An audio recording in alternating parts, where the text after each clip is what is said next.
அந்த 2வது அதிகாரம் 20வது வசனம், அதாவது 1 யோவான் 2:20 என்ன சொல்லுதுன்னா, நீங்கள் பெற்ற அந்த பரிசுத்த ஆவியானவர் பெற்ற அந்த அபிஷேகம் சகலத்தையும் அறிந்திருக்கிறீர்கள். அப்படின்னா உங்களுக்குன்னு ஒரு காரியம் மறைவா இல்லை, உங்களுக்கு அறிந்திருக்கிறீர்கள் அப்படின்னா எல்லாம் என்ன பண்ண உங்களுக்கு வெளிப்படுத்தப்பட்டிருக்கு. இல்லை உங்களுக்கு மறைவாய் ஒன்றுமே என்ன பண்ணலை, காணப்படலை. அறிந்திருக்கிறீர்கள் அப்படின்னா என்ன அர்த்தம்?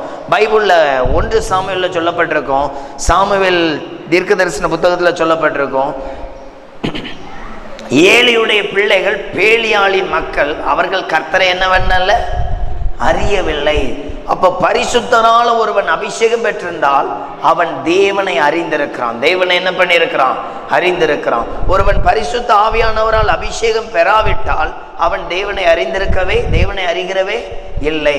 அப்போ நம்முடைய வாழ்க்கையில தேவனை அறிகிற இல்லை, தேவனுடைய வார்த்தைகள் தேவனுடைய வல்லமைகளை புரிந்து கொள்ற தன்மை இல்லை, அப்படிப்பட்ட ஒரு வாழ்க்கையில என்ன பண்ணணும்? வாஞ்சியா இருக்கணும். கவனித்துக் கொள்ளுங்க. அதனாலதான் போட்டிருக்கு, நீங்கள் அபிஷேகத்திற்கு மேல் வாஞ்சியா இருக்கிறீர்களா? நீங்கள் அபிஷேகத்தின் மேல. இன்னைக்கு அபிஷேகம் அப்படின்னா பெரியவங்களுக்கு ஊற்றப்படும். அபிஷேகம்னா இன்னாருக்கு கிடைக்கும். நன்றாய் கவனிங்க. அபிஷேகம் தேவன் நம்மை கொண்டு பயன்படுத்த போகிற ஒரு காரியம். இந்த அபிஷேகம் என்பது யாவர் மேலும். அதனாலதான் வசனம் சொல்லுது, நான் குமாரர் மேலும் குமாரத்தி மேலும் ஊழியக்காரர் மேலும் ஊழியக்காரியின் மேலும் வயதான அதாவது மூப்பர்கள் மேலும் எல்லார் மேலும் என் ஆவியை என்ன பண்ணுவேன்? ஊற்றுவேன். அப்ப இந்த நாள்ல நம்மேலும் அவருடைய ஆவியை ஊற்ற ஆயத்தமா இருக்கிறார். நம்மளால ஒரு ஆலயத்துக்குள்ள அந்த டைமுக்கு வர முடியலன்னா நம்முடைய அபிஷேகம் எங்கோ குறைபட்டு இருக்கிறது. நம்முடைய ஜெபங்கள்ல இன்னும் முழங்காலில் நிற்க முடியவில்லை. அந்த பலகீனம் சிலருக்கு இயல்பாவே பலகீனம் இருக்கும், அது தவறல்ல. சில வேளைகள்ல நாம் ஒரு மணி நேரம் உற்சாகமா ஜெபிக்க முடியல அப்படின்னா அங்க நம்மளுடைய அபிஷேகம் இல்ல, ஆவிக்குரிய வாழ்க்கை பலன் எப்படி இருக்கு? குன்றி இருக்கிறது. அப்ப கர்த்தரை தேடுகிறவன் இல்ல, கர்த்தருக்குள்ள செயல்படுகிறவன் அவன் அபிஷேகத்தை எப்போதும் எப்படி வைத்திருக்கணும்? பலமாய் வைத்திருக்கணும். அவன் அபிஷேகத்தை எப்படி வைத்திருக்கணும்? அபிஷேகம் பெற்றவர்களுடைய ஒரு விசேஷம் என்ன தெரியுமாங்க? ரொம்ப தைரியமா இருப்பாங்க. அல்லேலூயா. தாவீதுக்கு கோலியாத்து முன்னால கொண்டு நிறுத்தும் பொழுது அவனுக்கு பயங்கர ஒரு இது இல்லை. இவெல்லாம் ஒரு ஆளா? அவன் சொல்றான், நான் சிங்கத்தை என்ன பண்ணேன்? யோசிச்சு பாருங்க. சிங்கத்துக்கு முன்னால இருந்தா சிங்கத்தை கண்டு நம்ம தான் பயப்படுவோம். ஆனா அங்க சொல்லப்பட்டிருக்கும், சிங்கத்தை நான் விரட்டி என்ன பண்ணேன்? கொன்று போட்டேன். அப்படின்னா தாவீதை கண்டுதான் சிங்கம் என்ன பண்ணிருக்கு? பயந்திருக்கு. அதை கவனிச்சு பாருங்க. தாவீதை கண்டுதான் எது பயந்திருக்கு? அப்ப எவ்வளவு பலனை இவனுக்குள்ள இருந்து வெளிப்படுத்தி இருப்பார். அப்ப நன்றாய் கவனித்து பாருங்க. கோலியாத் அவனை கண்டு பயமே வரல. காரணம் இவனுடைய அபிஷேகம். இன்னைக்கு நம்முடைய வாழ்க்கையில குடும்பம், பிரச்சனை, போராட்டங்கள், பல காரியங்களை கண்டு நமக்குள்ளே ஒரு பயம் ஏற்படுகிறது. சில சூழ்நிலைகள்ல நடுக்கம் ஏற்படுகிறது. காரணம் என்ன? நம்முடைய ஆவிக்குரிய வாழ்க்கையில. அதனாலதான் எங்கெல்லாம் ஜெபம் இருக்குதோ அங்க பயம், ஜெபம் இல்லையோ அங்க பயம் வந்துடும். சில இடங்கள்ல பைபிள் படிக்க மாட்டாங்க, பைபிள் வசனத்துக்கு நேரம் கொடுக்க மாட்டாங்க. அதனாலேயே அவங்க வாழ்க்கையில என்ன இருக்கும்னா நன்மை இருக்காது. இன்னைக்கு நல்லா கவனித்து பார்த்துடுங்க. ஆசீர்வாதம் இல்லை. எங்களுக்கு இந்த வேலை கிடைச்சா நல்லா இருக்கும், எங்களுக்கு இப்படிப்பட்ட ஒரு ஜாப்ல நாங்க ஏறிச்சோம்னா எப்படி இருக்கும்? வாழ்க்கை ரொம்ப சமாதானமா இருக்கும், வாழ்க்கை ரொம்ப பிளஸ்ஸிங்கா இருக்கும். ஒன்றை மாத்திரம் கவனித்துக் கொள்ளுங்க, இயேசு கூட இருந்தா அது ஆசீர்வாதமா இருக்கும். அல்லேலூயா. இயேசு கூட இருந்தா நம் வாழ்க்கை எப்படி இருக்கும்? ஆசீர்வாதமா இருக்கும். அதனாலதான் அந்த வார்த்தை சொல்லுது, நீங்கள் பரிசுத்தராலே பெற்ற அபிஷேகம். தாவீது பெற்ற அந்த அபிஷேகத்தை குறித்திருக்கிற சில காரியங்களை பார்க்க போறோம். 1 சாமுவேல் 16வது அதிகாரம் 13வது வசனம். ஆம் ஆம்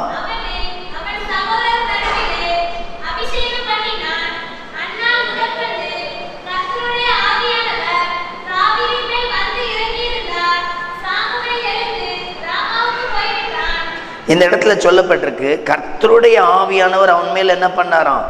தங்கி இருந்தார். இன்னைக்கு நம்ம வாழ்க்கையில ஆவியானவரோடு அந்த உறவு, ஆவியானவரோடு அந்த ஐக்கியம் நம்ம வாழ்க்கையில எப்படி இருக்கணும்? தங்கி இருக்கணும். அப்படி ஒரு இணைப்புள்ள வாழ்க்கை. இந்த இணைப்புள்ள வாழ்க்கை நமக்கு எதை தருது? இல்லை, எப்படிப்பட்ட பிளஸ்ஸிங்கை தருதுன்னா நன்றாய் கவனித்துக் கொள்ளணும். கோலியாத்தை வீழ்த்துவதற்கு இந்த ஆவியானவருடைய வல்லமை என்ன பண்ணுச்சு? பலமாயிருந்தது. அவனை பல இடங்கள்ல யுத்தத்துல அப்ப எப்படி உண்டாக்கியிருந்து? பலமாய். கர்த்தருடைய ஆவியானவர் தங்கி இருந்தார். எங்க சொல்லப்பட்டிருக்கு? பரிசுத்த ஆவியானவர்களால் பெற்ற அபிஷேகம். உங்களுக்கு ஒருவர் என்ன பண்ண வேண்டியதில்லை, அந்த அபிஷேகம் சகலத்தை என்ன பண்ணி இருக்கிறது, அறிந்திருக்கிறது. நீங்க எப்படி நடக்கணும், என்ன செய்யணும், எப்படி ஜெபிக்கணும், இதெல்லாம் அந்த ஆவியானவர் கற்றுக் கொடுப்பார். எல்லாவற்றையும் ஆவியானவர் வழி நடத்துவார். அப்போ ஆவியானவருடைய துணையோடு செயல்படுகிற இந்த அபிஷேகத்தின் செய்கைகள், அபிஷேகத்தின் ஆவியானவர் உள்ள இருக்கும் பொழுது நம்மகிட்ட இருக்கிற அந்த பாவத்தை எச்சரிப்பார். இதை செய்யாத, இதை பேசாத, இங்க நிற்காத, ஜெபம் பண்ணு, இவ்வளவு நேரம் ஜெபம் பண்ணு. இந்த உணர்த்துதல் ஓடிக்கிட்டே இருக்கும். ஒருவேளை இதுல நம்ம டவுனா, இதுல நம்ம கம்மியா இருக்கிறோம்னா நம்முடைய ஆவிக்குரிய வாழ்க்கையில் என்ன இருக்கிறோம், கொஞ்சம் தளர்ந்து இருக்கிறோம், கொஞ்சம் சோர்ந்து இருக்கிறோம். அதனால சொல்லப்பட்டிருக்கு, அபிஷேகம் பெற்ற உடனே அவன் கூட ஆவியானவர் என்ன பண்ணாராம், இருந்தார். தாவீதினிடத்துல பெற்ற அபிஷேகத்தினால ஆவியானவர் அவனோடு இருந்தார். அடுத்த வசனம் வாசிங்க.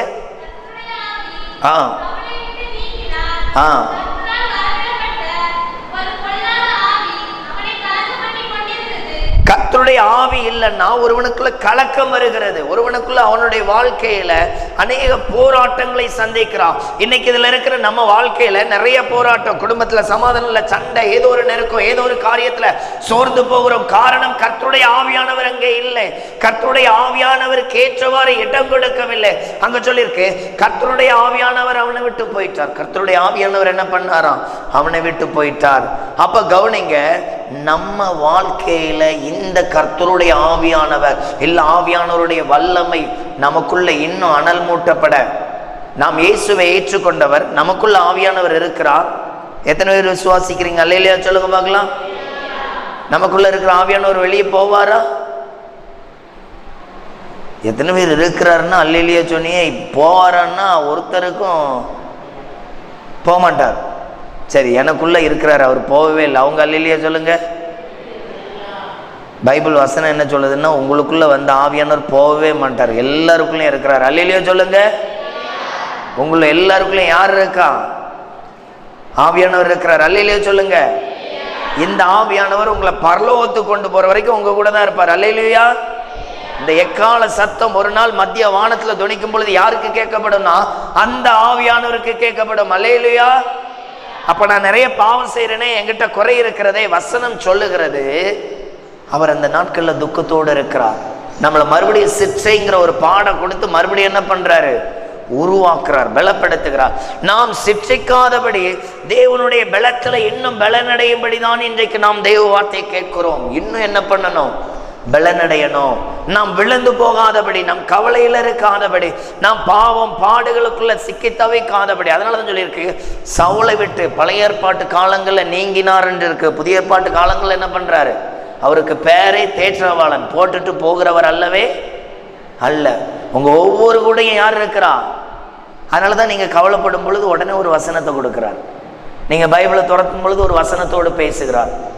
நீங்க எங்கேயோ ஒரு கூட்டத்தில் இருக்கும் பொழுது அங்க வர்ற வசனம் பாடெல்லாம் உங்களுக்காகவே வருது. நம்ம நினைக்கிறோம்ல, நம்ம என்ன அவ்வளோ பெரிய விஐபியா? நமக்காக ஒரு விருத்த சிந்தி இருக்கிறார். அல்லேலூயா. நம்மளை அவருடைய சமூகத்திற்கு அழைத்து செல்லும்படியாகவே அவர் பிரயாசப்படுகிறார். அதற்காக தான் உங்களுக்கும் எனக்கும் யாரை கொடுக்கப்பட்டிருக்கு, தேற்றவானாகிய பரிசுத்த ஆவியானவர். அப்ப அங்க சொல்லப்பட்டிருக்கு, சவுலை விட்டு நீங்கி விட்டார், தாவீது கூட இருந்தார். தாவீது கூட இருந்த பிறகு அவனுக்குள்ள இல்ல என்ன, இல்ல பயம் இல்லை. அவனுக்குள்ள என்ன இல்லை, பயம் இல்லை. அவன் மந்தையை மேய்க்கிறதுல எப்படிப்பட்டவன் தெரியுமா? அவனுக்கு கொடுக்கப்பட்ட கொஞ்சம் ஆடை சரியாக நடத்தினான். இன்னைக்கு நம்ம வீட்டுல பிள்ளைகள் குடும்பங்களுக்குள்ள சரியா நடக்கலைங்க. என் பிள்ளைகளுடைய வாழ்க்கையில ஏதோ ஒரு தவறு காணப்படுகிறது, சரியான ஜெபம் இல்லை, நல்ல நடக்க இல்லை, இப்படி எல்லாம் நான் குறைகளை பார்க்கிறேன் அப்படின்னா, ஆவியானவரோடு இருக்கிற அந்த உறவு எப்படி இருக்கு அப்படின்னா, டல் அடிச்சு போயிருக்கு. எப்படி இருக்கு? ஆவியானவர் நமக்குள்ள, அவரை இன்னும் அனல் மூட்டி இல்லை, அவரை தேடுறதில்ல. நம்ம எப்படி இருக்கிறோம்? குறைந்து போயிருக்கோம். ஒரு மனிதனுடைய ஜெபங்கள் வேத வசனங்களை அதிகமாய் பின்பற்றி அதிகமாய் அதை கவனிக்கும் பொழுது அவனுக்குள்ளே ஆவியானவர் அதிகமாய் கிரியை செய்கிறார். அவனுக்கு சொப்பன மூலமா சில காரியங்களை பேசுகிறார். அவன் ஒரு வேலையோ ஒரு பிஸ்னஸோ செய்ய போகும்பொழுது ஆலோசனை கொடுக்கிறார். இப்படி செய், இதை செய்யாத, இதை என்ன பண்ண, நடத்து, நான் உன்னை ஆசீர்வதிப்பேன், இந்த காரியத்துல உண்மையாயிரு, பொய் சொல்லாத, ஏமாத்தாத. ஆவியானவர் நடத்தி அவனை ஆசீர்வதிக்கிறார். இன்னைக்கு உங்களை என்னையும் நிறைய காரியங்கள்ல அவர் உயர்த்த. அதனாலதான் அந்த வார்த்தையை நீங்க நல்லா கவனிக்கணும். பைபிள்ல சொல்லப்பட்டிருக்கிற அந்த வார்த்தை, அதாவது சவுலை விட்டு நீங்கிட்டவர், ஆவியானவர் யாருக்குள்ள இருக்கிறாரு? தாவீதுக்குள்ள இருக்கிறார். அந்த தாவீதுக்குள்ள இருந்து அவனுடைய கொஞ்சம் ஆட்டம் அவ்வளோ அழகா நடத்துறான். தாவீதுடைய தகப்பனார் வர்றாரு, நீ என்ன பண்ணுவான், அண்ணனை பார்க்கறதுக்கு இதெல்லாம் என்ன பண்ணு, கொண்டு போய் கொடுத்துட்டு அவனை என்ன பண்ணு, நல்ல விசாரி. கவனிச்சு பாருங்க, பெற்றோருக்கு கீழ்ப்படுகிற குணம், பெற்றோருக்கு கீழ்ப்படுகிற ஒரு குணம். கர்த்தரை குறித்து அங்க ஒருத்தன் தூசிச்சுட்டு இருக்கிறான், ஒரு பக்தி வைராக்கியம் உண்டாகுது. நல்ல கவனிங்க, உங்கள எத்தனை பேருக்கு பக்தி வைராக்கியம் இருக்குது? பக்தி வைராக்கியம். சரி, பக்தி வைராக்கியத்தை குறித்து நம்ம என்ன பண்ணுவோம் பார்ப்போம். ஒரு மனிதன் ஆவியானவர் உள்ள இருந்தா அவன் பக்தி வைராக்கியமா என்ன பண்ணுவானா, காணப்படுவான். அந்த பக்தி வைராக்கியம் எப்படி இருக்கும்? எடுத்து வாசிங்க. 1 தீமோத்தேயு. ஒரு மனிதனுக்குள்ள ஆவியானவர் கடந்து வரும் பொழுது அவனுக்குள்ளே ஒரு பக்தி வைராக்கியம் உண்டாகுது. இந்த பக்தி வைராக்கியம் என்ன பண்ணுதான் பாருங்க, அங்க சொல்லப்பட்டிருக்கு. 4வது அதிகாரம் 13வது வசனம்.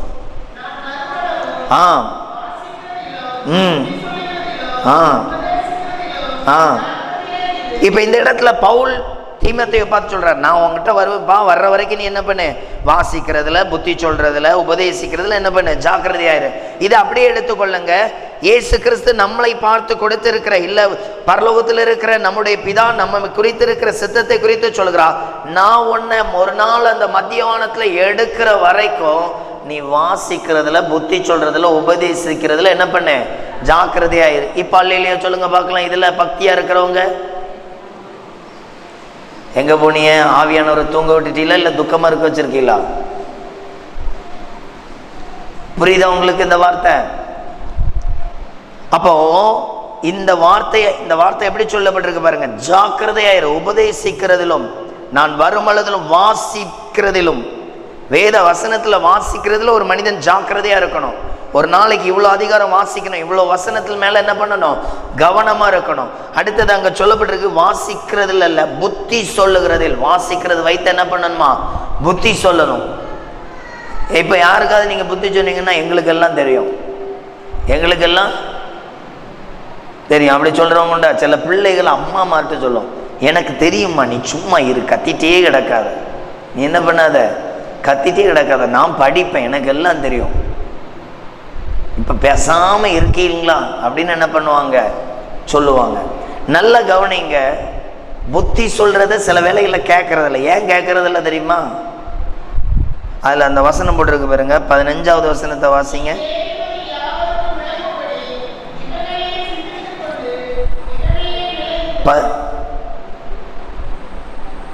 பதினாறு.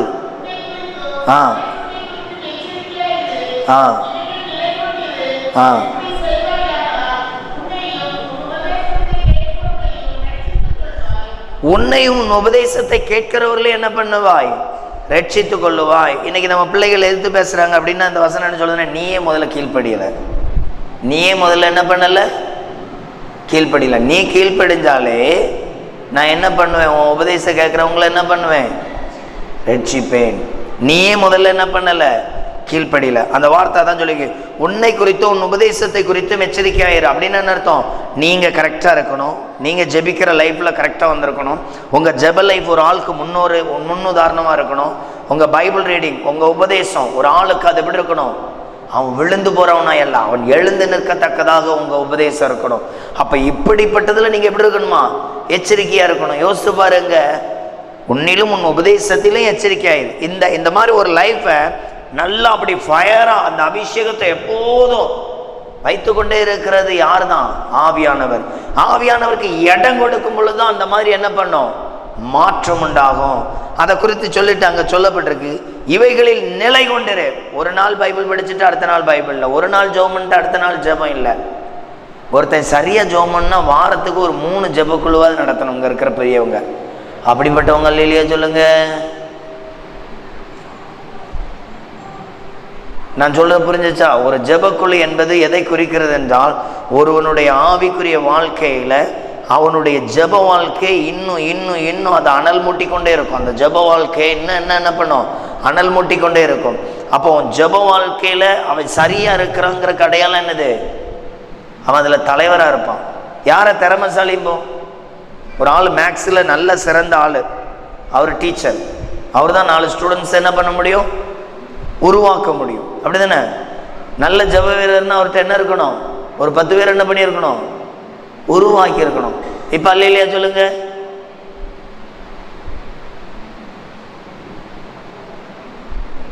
அந்த வார்த்தை சொல்ற புரிஞ்சிச்சா? இந்த இடத்துல நம்மளும் ஃபர்ஸ்ட் கிளாஸாக இருக்கணும். நம்மள்கிட்ட கேட்குறவங்கள எப்படி இருப்பாங்களாம், 10 பேர் உருவாக்கி இருப்பாங்களாம். சரி, 10ஓட நின்றுட்டு அப்படின்னா அது சரியா? 10 100ஆ மாறுறது சரியா? இப்போ 100ஆ மாத்திக்கிட்டு இருக்கிறேன். அல்லேலூயா. இந்த வார்த்தை புரியுதா உங்களுக்கு?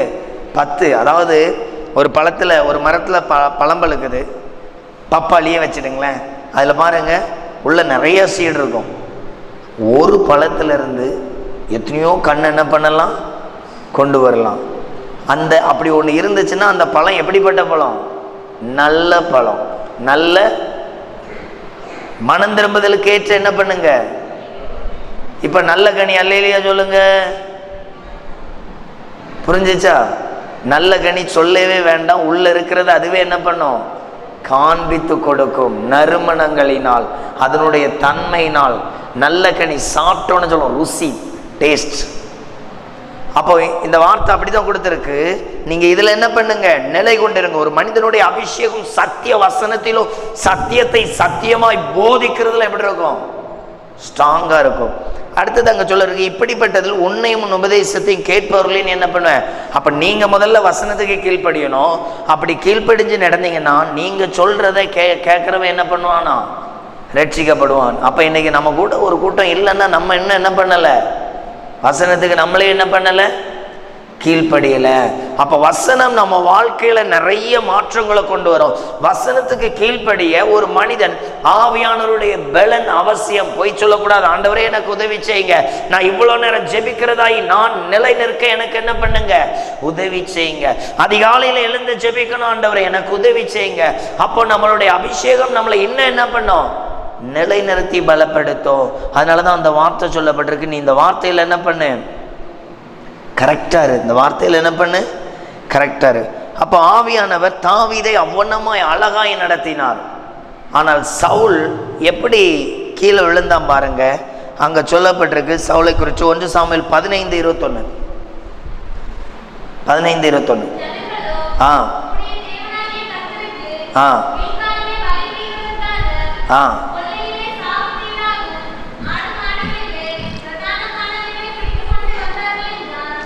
இங்க சொல்லப்பட்டிருக்கு, ஆண்டவர் வேண்டான்னு சொல்லி ஒண்ணு கையில் எடுத்தா அதுக்கு பேர் சாபத்தீடு.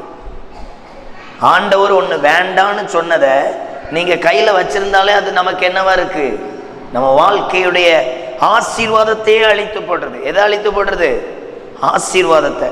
இப்ப இந்த காட்சியை நீங்க புரிஞ்சுக்கிடணும். ஆண்டவர் அங்க இருக்கிறத எதையும் எடுக்கக்கூடாது, இதான் ஆண்டவருடைய. அதை எடுத்ததுனாலேயே அவனால் அந்த தேவ சமாதானத்துக்குள்ள போகவே முடியல. புரியுதா உங்களுக்கு? ஆண்டவர் வேண்டான்னு சொன்னதை இன்னைக்கு யோசித்து பாருங்க. ஆண்டவர் வேண்டான்னு சொல்ற எத்தனை காரியம் நம்ம வீட்டுல இருக்கு. அவங்க ஒரு அல்லேலூயா சொல்லுங்க பார்க்கலாம்.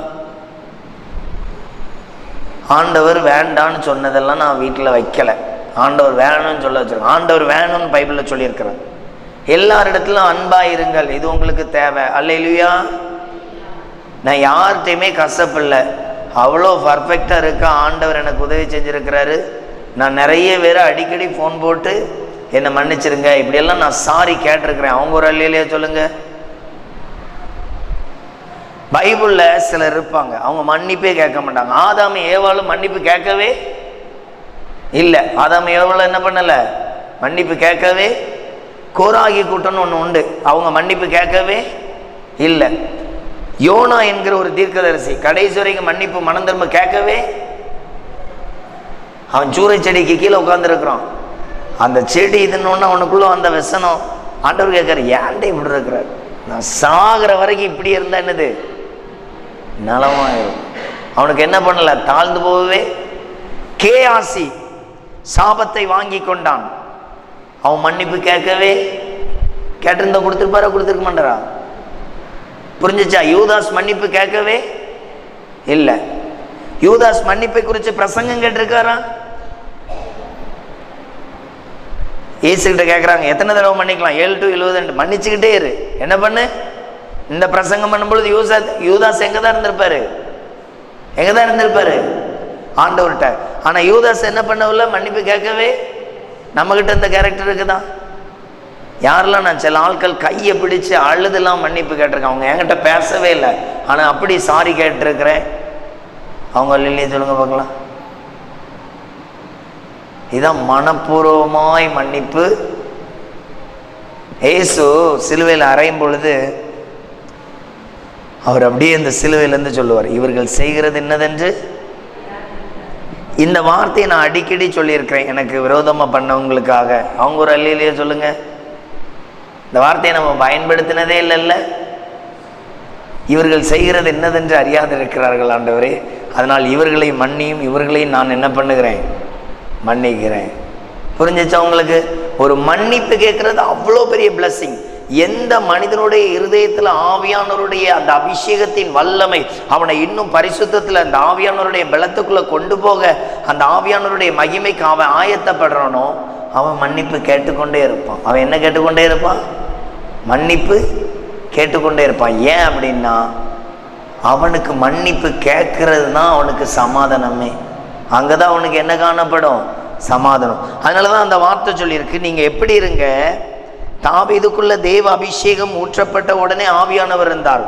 சவுலுக்குள்ள அந்த தேவன் வேண்டான்னு சொன்னதை எடுத்த உடனே அவனுக்குள்ள இருந்து ஆவியானவர் என்ன பண்ணிட்டாராம்?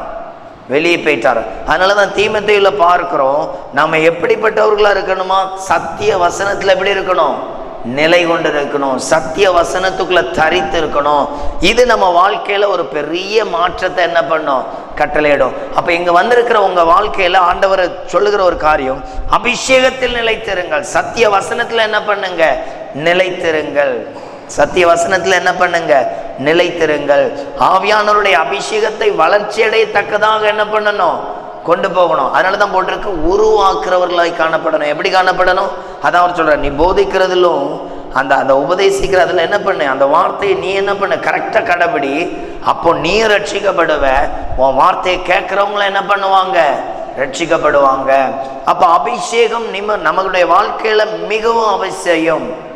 இந்த அபிஷேகம் பெறுகிறவன் ஆவியானவரால் சகலத்தை என்ன பண்ணியிருக்கிறான்? அறிந்திருக்கிறான். நாம் எவ்வளோ ஜெபம் பண்ணணும், எப்படி ஜெபம் பண்ணணும், எவ்வளோ நேரம் காத்திருக்கணும், இதை நாம் அறிந்தவர்களாக என்ன பண்ணுகிறோம்? காணப்படுகிறோம். இந்த வேளையில் கூட அபிஷேகம் என்கிற ஒரு வரத்தை மாத்திரம் தெரிந்து கொள்ளலாம். இன்றைக்கு ஜெப அபிஷேகத்தை குறித்து, அந்த வரத்தை குறித்து என்ன பண்ணலாம்? தெரிந்து கொள்ளலாம். எடுத்து வாசிங்க 1 தெசலோனிக்கேயர் 5:17.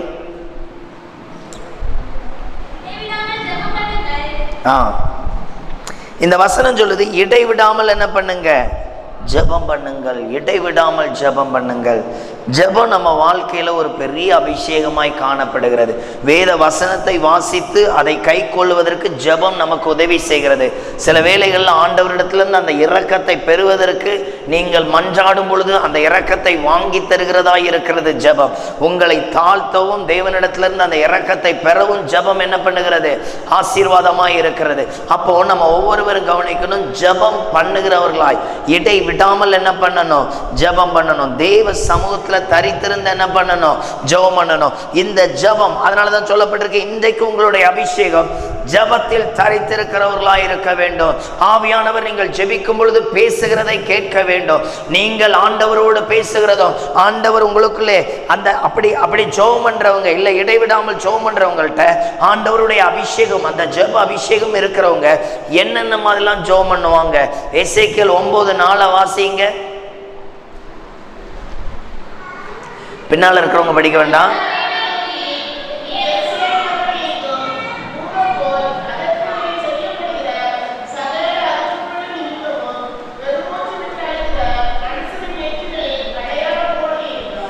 முன்னால் இருக்க ஒரு சின்ன பிள்ளைங்கள் படிக்க பார்க்கலாம். 9:4 எசேக்கியேல் 9:4 ஒருவர் வாசிங்க.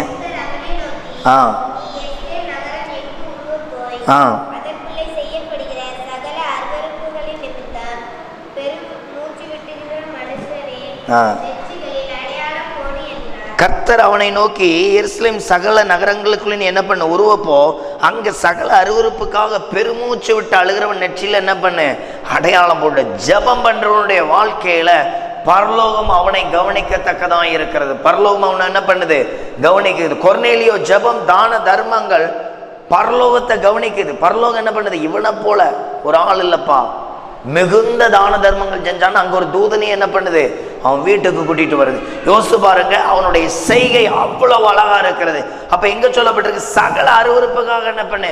இன்னைக்கு நம்முடைய ஜெப வாழ்க்கையில அருவருப்புகளுக்காக, பாவத்தை குறித்திருக்கிற ஒரு பாரம் நமக்கு இருக்கணும். அப்படிப்பட்டவர்களுக்காக ஜெபிக்கணும். சகல ஜனங்களும் கர்த்தருக்குள்ளே, நம்முடைய திருச்சபை பிள்ளைகள் இவர்கள் மத்தியில ஒரு ரட்சிப்பு, பரிசுத்தம், தேவ எழுப்புதல், தேவ வாஞ்சை இருக்கணும்னு என்ன பண்ணணும்? நாம் ஜெபிக்கிறவர்களாய் காணப்பட வேண்டும். நாம் ஜெபிக்கிறவர்களாய். இதை தேவன் நம்ம இடத்துல என்ன பண்றாரு? எதிர்பார்க்கிறார். ஒன்று. அடுத்தது அங்க சொல்லப்பட்டிருக்கிற வார்த்தையை கவனிக்கணும். ஒன்று, இந்த ஜெபத்தை தேவன் எதிர்பார்க்கிறார். அடுத்தது அங்க சொல்லப்பட்டிருக்கு, இப்படிப்பட்டவன் என்ன பண்ணு? அடையாளம் போடு. இப்படிப்பட்டவன் என்ன பண்ணு? அடையாளம் போடு. இன்னும் பாத்தீங்க அப்படின்னா பைபிள்ல நீதிமொழிகள் 31வது அதிகாரத்தில் போட்டிருக்கும், ஊமையனுக்காக, திக்கற்றவனுக்காக என்ன பண்ணு? உன் வாயை திற. அடுத்தது நீதி ஏசாயா 1வது அதிகாரத்தில் போட்டிருக்கோம், நீ என்ன பண்ணு? அதாவது நன்மை செய்ய படியுங்கள், ஒடுக்கப்பட்டவர்களை ஆதரிங்கள், திக்கற்ற பிள்ளைகள் வழக்கையும் விதவையின் விதைய. அந்த வார்த்தையை வாசிங்க.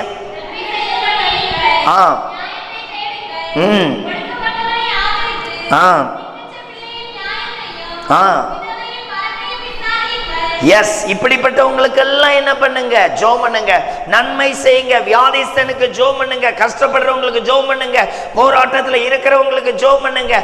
திக்கற்ற பிள்ளைகள், விதவைகள், வாழ்க்கையில வாழ முடியாது நினைக்கிறவனுக்காக நீங்கள் ஏறெடுக்கிற ஜெபம் அவன் வாழ்க்கையை வாழ பண்ணும். அதனாலதான் ஆண்டவர் சொல்லுகிறார், உன் அபிஷேகத்தை நீ என்ன பண்ணு? நீ பெற்ற அபிஷேகம் உன்னை சகலத்தையும் நீ என்ன பண்ணியிருக்கிற? அறிந்திருக்கிறா. நான் எப்படிதான் வாழணுங்கிற ஒரு வழிவாசல் உனக்கு என்ன பண்ணும்? தெரியும். அப்படி தெரியணும்னா, அப்படி நான் நடக்கணும் விரும்புகிறவன் பைபிள் வசனத்தை கடைபிடிக்கிறவனாய் காணப்படணும். ரெண்டாவது எப்படி இருக்கணும்? அவனுடைய வாழ்க்கையில ஜெபங்கிற ஒரு அபிஷேகம் என்ன பண்ணணும்? தாவீது சரியாக தேவனை பின்பற்றினார். சவுலோ அந்த காரியத்தில் இழந்ததினால் அவரை விட்டு போய்விட்டார். தாவீது கூட யார் இருந்தா? ஆவியானவர் இருந்தார். இன்னைக்கு நம்ம வாழ்க்கையிலே அந்த தேவன் என்ன பண்ணணும்? கூட இருக்கணும். அப்படியே நம்ம எல்லாரும் முழங்கால் படியிடலாமா? நம்ம செபிக்க போகிறோம். எல்லாரும் அப்படியே எழுந்துருங்க, முழங்கால் படியிடுங்க. எல்லாரும் அப்படியே முழங்கால் படியிடுங்க. கர்த்தர் இன்றைக்கு நமக்கு கொடுத்திருக்கிற வார்த்தை ஜெபத்தின் அபிஷேகம். ஆவியானவர் நமக்குள்ள இருந்தா ஒரு ஜெபத்தின் அபிஷேகத்தை கர்த்தர் நமக்கு தருவார். இந்த நாள்ல உங்க ஒவ்வொருவரையும் அப்படி ஆசீர்வதிக்க போகிறார். ஒவ்வொரு யாரெல்லாம் அந்த வார்த்தையை கேட்டீங்களோ, நான் ஜெபம் பண்ணும் பொழுது என்னுடைய ஜெப அபிஷேகம், நான் அநேகருக்காக ஜெபிக்கும் பொழுது என்னை கர்த்தர் அடையாளம் இடுகிறார், என்னை கர்த்தர் ஆசீர்வதிக்கிறார், எனக்கு கர்த்தர் நன்மை செய்கிறார். இன்னைக்கு உங்க ஜெபம் எப்படி இருக்குது? உங்க ஜெபத்திற்கு நீங்க எவ்வளவு நேரம் கொடுக்குறீங்க? எல்லாரும் கண்களை மூடிக்கொள்ளுங்க. எல்லாரும் கண்களை மூடிக்கொள்ளுங்க. ஒரு 5 நிமிடம் ஜெபத்திற்காக நம்ம ஆயத்தப்பட போகிறோம். ஆண்டவரே, என் ஜெப நேரங்கள் இன்னும் எனக்குள்ள பலனடையட்டும். ஆண்டவரே, ஜெப நேரங்கள் இன்னும் ஸ்திரப்படட்டும். எல்லாரும் அப்படியே வாய்களை திறந்து ஸ்தோத்திரம் பண்ணுங்க பார்க்கலாம். ஆண்டவரே, எனக்கு கிருபை ஊற்றுங்க. ஆண்டவரே, எனக்கு கிருபை ஊற்றுங்க. ஆண்டவரே, நான் இன்னும் ஜெபிக்கிற ஒரு நபராய் காணப்படணும். இன்னும் ஜெபிக்கிற ஒரு நபராய் காணப்படணும். என் ஜெப நேரம் பலனடையட்டும். என் ஜெப நேரம் பலனடையட்டும். ஒவ்வொருவரும் ஸ்தோத்திரம் பண்ணுங்க. ஒவ்வொருவரும் ஸ்தோத்திரம் பண்ணுங்க.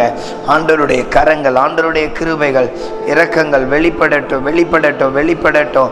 ஆண்டவரே, மை ஸ்தோத்திரிக்கிறோம், ஸ்தோத்திரிக்கிறோம், ஸ்தோத்திரிக்கிறோம், ஸ்தோத்திரிக்கிறோம். ராதிலாரா சந்தாரா காபாதா டந்தாராபா. நான் ஜெபிக்கிறவனாய் மாறணும், நான் ஜெபிக்கிறவனாய் மாறணும். இந்த ஒரே காரியம்தான். இன்னைக்கு ஒருவேளை உங்களுக்கு நிறைய ஆசீர்வாதம் தேவைப்படலாம், நிறைய தேவைகள் இருக்கலாம், நிறைய எதிர்பார்ப்பு இருக்கலாம். நீங்கள் ஜெபிக்கிற பிள்ளைகளாய் இருந்தால் உங்கள் குடும்பம் ஆசீர்வதி. நீங்க வியாதிஸ்தர்களுக்காய், கஷ்டப்படுறவர்களுக்காய் ஜெபிக்கும் பொழுது கர்த்தர் உங்களை ஆசீர்வதிப்பார். கர்த்தர் உங்களுக்கு நன்மையை கட்டளையிடுவார். கர்த்தர் உங்களை பலப்படுத்துவார். கர்த்தர் உங்களுக்கு நீதியை கட்டளையிடுவார். ஒவ்வொருவரை இயேசுவை நோக்கி பார்க்கலாமா? ஆண்டவரே, எங்கள் பிள்ளைகளை ஆசீர்வதிக்கும்படியா இந்த வேளையில் அடிமை ஜெபிக்கிறேன். எல்லாரும் கேளுங்க, எனக்கு நல்ல ஜெப பலனை தாங்க, திறப்புல நின்று மண்டாடும்படியாய் கிருபை செய்யுங்க.